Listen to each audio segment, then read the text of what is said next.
Hello, welcome back tuning into today's second video. We're going to have a look at weather next week to 10 days for today's second video. It takes us to Christmas Eve, day 10. Will be the 24th of December, and of course we extend out a bit beyond that with the extended GFS. So I'll bring you up to date with all of the latest model runs from the GFS, the ECM and the GEM for the next week to 10 days. We'll start off with tomorrow's rain and snow situation. So that's where we'll begin the video and we'll end, excuse me, we'll end the video having a look at what's happening in the stratosphere in terms of the stratospheric warming that we've been talking about for the past week or so. I've got a bit of a cold, so I'll probably be coughing away through the video. I just have to bear with me, and we'll get through it. So we'll start off with the latest weather warnings from the UK Met Office. I've got an amber warning, yellow and amber warnings currently in force for tomorrow. So this is how the map is looking. Most places are within some sort of weather warning area. So we've got Northern Ireland on a rain and wind yellow warning. We've got Scotland and Northern England on both yellow and amber warnings. So the yellow warning again for Scotland, for Northern England is for snow and ice. But there's also an amber warning across Scotland for snow and an amber warning across Scotland and Northern England for ice as well. Southwestern parts of England have got a rain and wind warning. Much of Wales, the Midlands, East Anglia, Lincolnshire, yellow warning for snow and ice. Just really down in the very far south and southeast, but you aren't yet within a warning area. But of course, there's a lot of warnings going on here. So let's see what they say, first of all, about the amber warning for ice. So between 10 o'clock tomorrow morning and 6 o'clock on Sunday morning, they're saying freezing rain is expected to result in the rapid development of widespread ice, and dangerous travelling conditions are likely. So what to expect: injuries from slips and falls and danger to life on icy surfaces are likely within that amber area, but stretching from Scotland down the spine of the country in towards even towards the North and West Midlands, actually. Also, black ice may quickly form, affecting bus, train and air travel. Dangerous driving conditions are likely, leading to road traffic collisions, road closures and longer journey times. Pavements and cycle paths are likely to become instantly impassable because of the sudden formation of black ice. It's looking really, really nasty. Power and other services such as telephone and mobile phone coverage likely to be interrupted or cut. We don't get much freezing rain in the UK. When I did Snow Watch last night, it was part Snow Watch, part freezing rain watch. I said the last time that I've seen freezing rain, I've only seen it a couple of times in my life, the last time I've seen it to a wide extent would have been in January 1996. Around the 24th of January 1996, there was a proper ice event here in Northamptonshire, and it created like the most bizarre, very beautiful looking, but extremely dangerous glaze over all surfaces. The rain just instantly froze as it fell onto all surfaces. That includes trees, power lines, pavements, and anything else, freezing and forming a glaze of ice, almost like glass, covering everything. It looked really quite bizarre, but it is extraordinarily dangerous weather phenomenon. It does look like we're going to get quite a bit of this tomorrow if the warnings are correct. There's also that amber warning for snow, of course. That's covering Scotland. So heavy snow and blizzards bringing disruption to travel and infrastructure between 9 a.m. tomorrow and 8 a.m. on Sunday morning. But the UK Met are saying that travel delays on roads are likely, stranding some vehicles and passengers. Some delays and cancellations to rail travel are likely. There's a good chance that rural communities could become cut off, and power cuts are likely, and other services such as mobile phone coverage may be affected. So whether it's the snow or whether it's freezing rain and ice, it looks like pretty hazardous weather coming up tomorrow. And then, of course, we've got these yellow alerts, which is kind of like a low grade, just kind of like a heads steps up, if you like, a low-grade warning, less severe than an amber. Of course, an amber is less severe than a red. It'll be interesting if we get any red warnings tomorrow, actually, for this freezing rain. If it's widespread and heavy enough, we may do. In terms of the yellow warnings for rain and wind, so heavy rain and strong winds across parts of Northern Ireland, South West England, South Wales. So it could be spray and flooding on the roads, flooding to a few homes and businesses, likely delays to high-sided vehicles on exposed routes, that kind of thing. So it's a lower grade warning. They're not warning about a threat to life within that yellow warning, such as they do within the amber warning. And then, of course, we've got the yellow warning for snow and ice through other parts of Wales and the Midlands. So there's a periods of freezing rain with snow later, leading to some dangerous conditions, and so on. And that's from 9 a.m. and Saturday to 9 a.m. Sunday. And then, of course, a yellow warning for winds. So winds are really in force for tomorrow.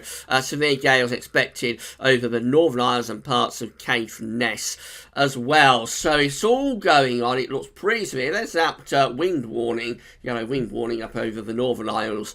So it's all going on tomorrow. If you've got any plans, I'd suggest before you set off, just take a look at the warnings, see what's going on, and particularly if you've got that freezing rain, I think probably change your plans. It isn't something that you want to be out and about in freezing rain. It's very, very dangerous.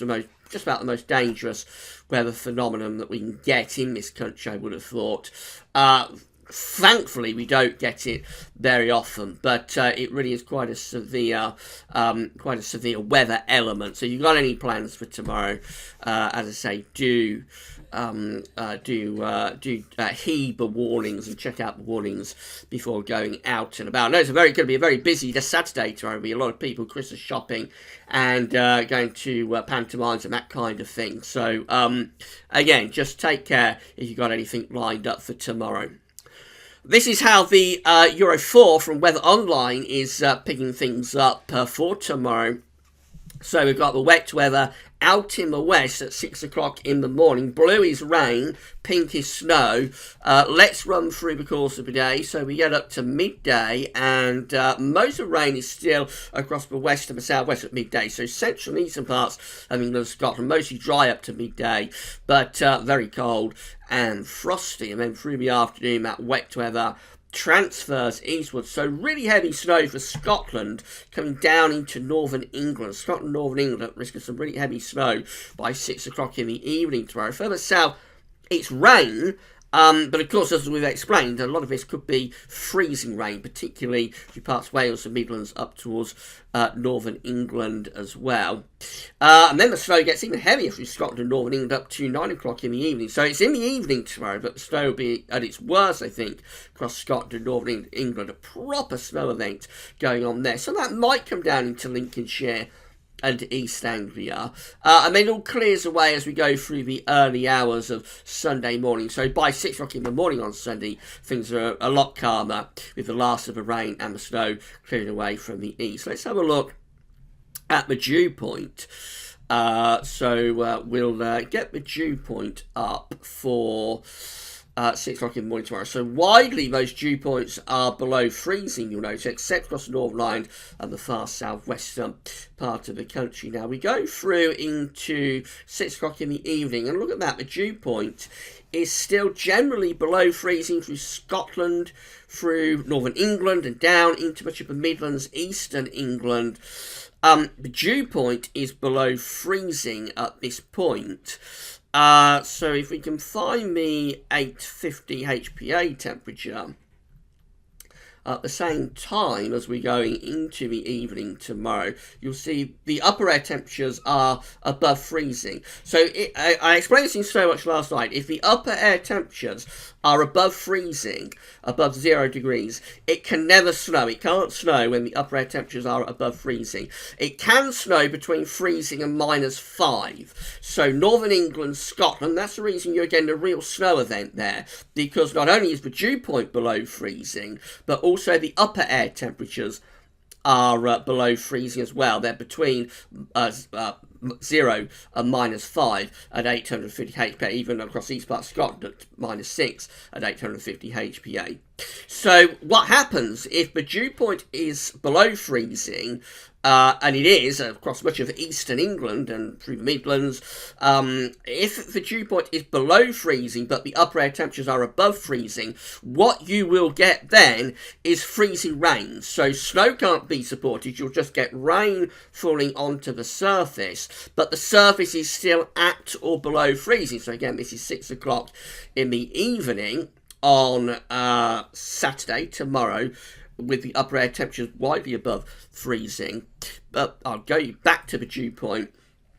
The dew point is still widely below freezing here across much of the Midlands, eastern England at 6 o'clock in the evening. That's where the freezing rain risk is coming from. So to get snow, what you need is the upper air temperatures generally to be below -5 in most cases, but it can snow if the upper air temperatures are between 0 and -5 degrees, depending on other parameters. But you definitely need the dew point to be below freezing as well. And if the upper air temperatures are above freezing, but the dew point is below, then you will get freezing rain. So that's why we've got pretty severe weather on the way for some parts of the country tomorrow. This is a high resolution arpège model as well.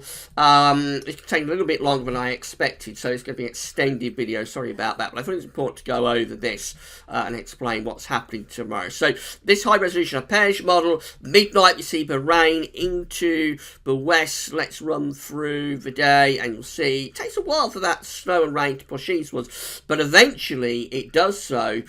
So we're running into the afternoon tomorrow, and there's the snow across Scotland, northern England.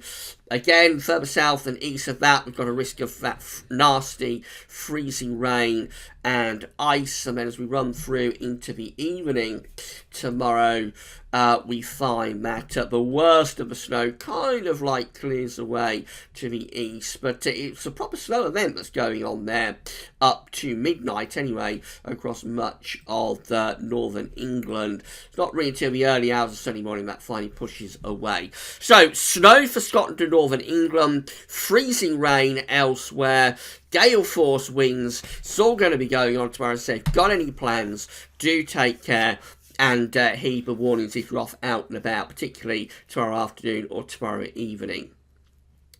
Right, so extending out beyond that, these are the 500 millibar, no, not. These are the upper air temperatures in terms of the GFS ensemble. So red line here is the upper air temperature average for London. Starting cold, of course, but the temperatures are going to be lifting up very quickly in the next 24 hours in terms of the upper air temperature. But the surface temperatures are going to take a while to lift up, hence the freezing rain and or snow. Then we go through next week, and the temperatures are looking pretty cool really now through next week and heading up towards Christmas. That's Christmas Day just there, with the upper air temperatures looking generally on the chilly side, to say the least. As far as precipitation is concerned, loads of rainfall spikes showing up, so it looks very unsettled, lots of precipitation, and temperatures pretty cold and subdued as well. This is a temperature anomaly for the next week. It's taking us from the 14th to the 22nd of December. A little bit on the milder than average side, which may be a bit of a surprise given that ensemble, because it did look a bit cooler than average, if anything. But the anomaly is coming out a little bit above average for the week ahead. Precipitation anomalies close to or above average as well. Does look a pretty unsettled week. This is how the GFS is looking for Monday. So we get a bit of a weather window on Monday. It's the very latest GFS run, 6 o'clock run. Get a little bit of a weather window on Monday under a slight bridge of high pressure, but deep area of low pressure is in the Atlantic. And that's going to give us a wet and windy day on Tuesday. Then we go into showers or longer spells of rain through Wednesday, Thursday and Friday, with low pressure close to country. Into the weekend before Christmas, we start to move low pressure and the jet stream southwards. So the black line here is the jet stream.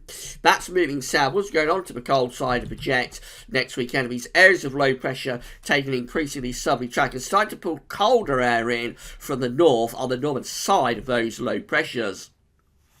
That's how Sunday the 23rd looks. The eve of Christmas Eve has high pressure building out to the northwest of the country, and we're trying to turn wind into a cold northerly. And so this sets us up for a cold Christmas on this very latest GFS run. That's how Christmas Day looks. It's just a little bit beyond day 10, but we've got high pressure sitting to the south of Greenland, and we're pulling in these cold north or northeasterly winds.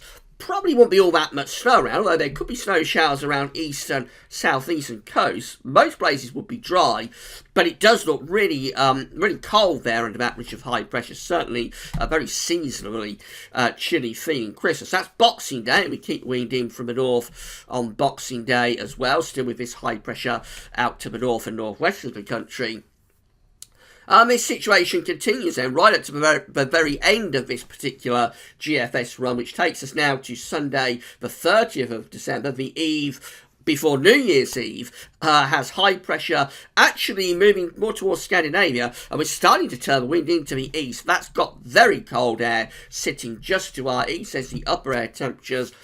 Those easy winds look poised to bring a real strike of very cold, wintry weather. Now, JMA Friday, which we released a couple of hours ago, was the JMA and CFS-V2 are forecasting very mild conditions to carry on through to the new year. But, well, the GFS definitely has other ideas about that. The GFS could be wrong. But there we go, that's what it's showing, increasingly cold pattern through the Christmas week, and actually almost looking quite severe by the time we get through towards the new year. The 20th Christmas update will be with you tonight, and I think it'll be an interesting watch. Right, so this is how the GM is looking, and again, we get this slight weather window on Monday, before we go into wet and windy weather on Tuesday. Wednesday, Thursday and Friday has low pressure close to the country, bringing showers along with spells of rain. By Friday, a week away, that low pressure just starting to move over to the east and just starting to try and pull down those cold northerly winds, and that takes us up towards day 10, where cold air is trying to surge down from the north. It is being delayed. This is Christmas Eve, day 10. Quite an interesting chart, actually, this. We've got cold air trying to push down from the north. We've got mild air across France from the southwest. There will be some sort of weather front that will be strung out and in this kind of position. And, of course, that's marking the boundary between cold air trying to surge down from the north and mild air trying to hang on from the south. That's the kind of thing, you get a boundary like that, you might develop an area of low pressure that could bring some snow. And of course, that's Christmas Eve. So again, that's looking quite interesting, to say the least. Then we've got the ECMWF looking like this. So the weather window on Monday, but we're going to wet and windy weather on Tuesday. Then showers along with spells of rain with low pressure dominating through Thursday and Friday. Now, this is very different from the ECM. This is Friday, a week away. The other two models at this point are trying to pull down cold air from the north. Well, the GFS does pull down cold air from the north. This is around when the cold air starts moving southwards with the GFS, and then it just goes off into that increasingly cold Christmas.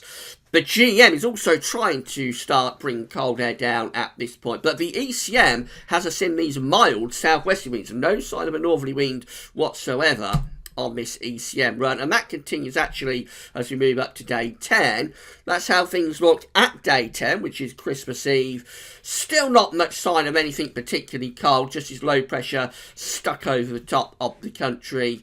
Where that goes beyond that, I'm not sure, but definitely the ECM up to day 10 is a much milder solution particularly compared to the GFS, but also compared to the GM as well. These are the options that are on the table for Christmas Day with the ECMWF ensembles through these postage stamps. So on Christmas Day, which is 276 hours away now, it's getting ever closer, but it's still in the unreliable time frame.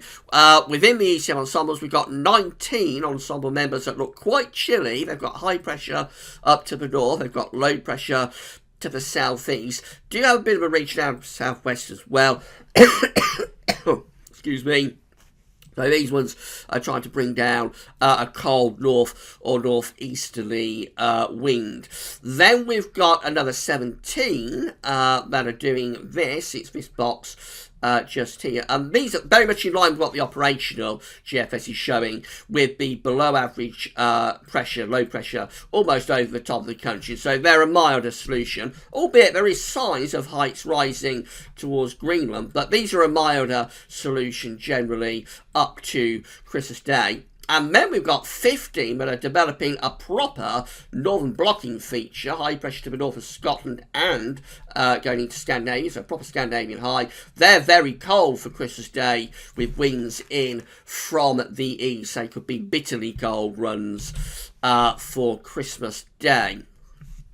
As far as we can go with the ECM ensembles and the postage stamps is to the 29th of December, with 19 ensemble members having below average heights, above average heights to the southwest, bringing up those mild southwesterly winds. Then there's another 17 that have low pressure to the east, and they're bringing down cold northerly winds after Christmas. And then there's a further 15 that still has that high pressure dominating towards Scandinavia, and they're bringing in bitterly cold easterly winds. So between those 17 and those 15, it does look as though the ECM ensembles are trending ever colder after Christmas, but it might be cold even once we get to Christmas. Finally, let's just bring you up to date what's happening in the stratosphere. How long have we been talking for? Has it been an extended 20 minutes, so not too bad. So this is what's happening in the stratosphere at the moment at 10 HPA over the North Pole. I've got the blue and purple colours there over the North Pole. If I run you through, you'll see where we finish up. It's starting to get this warming appearing over Siberia on the 22nd, so that is still on course, and then that intensifies as we go up to Christmas Eve. Southern stratospheric warming is taking place at day 10, Christmas Eve, across Siberia. Still not penetrating into the Arctic at this point, but definitely a major warming of the stratosphere is taking place. Then going out beyond Christmas, we get a renewed warming. Look at that. We get through to the 30th of December, and another renewed southern stratospheric warming is taking place from Scandinavia going up towards Svalbard. That one looks like it's got the Arctic's name on it, and I reckon if we did get a second southern stratospheric warming coming so quickly after that first one on Christmas Eve, if we get a second one, I've got a feeling we won't just get a displacement of the polar vortex. I think we will get a split in the polar vortex. We'll see these blue, purple colours here being obliterated if we get that second warming. ECM is also picking up on this southern stratospheric warming, so this is how the ECM is forecasting things from the University of Berlin at 10 HPA. Helpfully, we can see the actual North Pole on these charts. So the North Pole is where we've got that black cross just there. This is the forecast for 10 HPA on the 22nd of December. So you see we've got that warming starting to take place over Siberia. That intensifies then as we go through to the 21st of December. Southern stratospheric warming is intensifying over Siberia with those orange colours appearing. It gets even stronger as you get through to 22nd of December. The red colours are deepening dramatically. That's the 23rd, and that southern stratospheric warming is becoming very intense over Siberia and starting to move in towards the Arctic itself. The North Pole, where we've got that black X, is still looking pretty cold, but that is a very dramatic warming of the stratosphere that is taking place over Siberia and increasingly moving into the Arctic as well.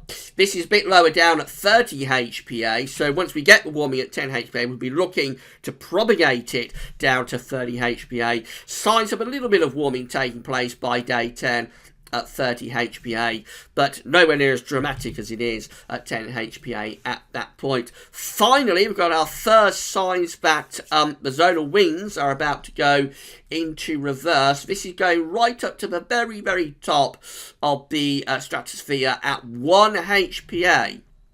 This is the zonal wind for 1 HPA. In terms of where we are right now, is just there where that blue line is. The black line is the forecast from the ECMWF, so for the next week or so, the zonal winds are going to stay pretty strong at 1 HPA, but look at this collapse that's taking place, sending the zonal winds at 1 HPA into reversal by Christmas Eve, by the end of the ECMWF run, we are down to 0. That's the zonal winds at 1 HPA going into reversal. At the same time, it looks like the zonal wind at 10 HPA, that's this box just here, it looks like the zonal wind at 10 HPA is also starting to drop. That's where it's starting off at, where that blue line is just there. That's where it's ending up at by nearly Christmas Eve. Not quite at 0, not quite going into a reversal of the zonal winds at 1 HPA, but if we could go out another 2 or 3 days, I suspect we would probably see that black line doing something a little bit like that and getting very close to a reversal. This is how the temperature looks at 1 HPA by day 10, just before Christmas Eve. Remember, that's the North Pole of the Northern Hemisphere, North Pole of the Arctic just there. So at 1 HPA, a real sun stratospheric warming is going on, and so that is why the zonal wind's going to reverse at 1 HPA. But of course, it's primarily 10 and 30 HPA that we look at, because that's closer to the troposphere, where we have actual areas of high pressure and low pressure dominated. But it all looks very dramatic, this, and I do think this is setting us up for the chance of some really significant blocking. I think we're going to get some really significant blocking, possibly UK Met's 30-day forecast saying possibly as early as like the new year or before the new year, but if not, it'll be into early January. I think we're going to get some pretty nasty cold weather actually in the next 3 or 4 weeks. So bit of a heads up for the end of the month and into start of January. That's what I think is going to happen. I could be wrong, of course, but we should wait and see. Right, so that's your second video update done. Does it extended one today, but I did want to go over what's happening tomorrow because we don't get much freezing rain in the UK. So while we've got this going on, I thought it was important to explain why that is happening. So a little bit more scientific than what we normally do for our week to 10-day video updates. I hope I didn't go off on too much of a tangent, but I just want to explain what's happening tomorrow. Coming up this evening, we're going to have the 20th Christmas update, so come back for that. Tomorrow, of course, it's a week ahead forecast. There'll be other updates too. That's all for now, and thanks for watching.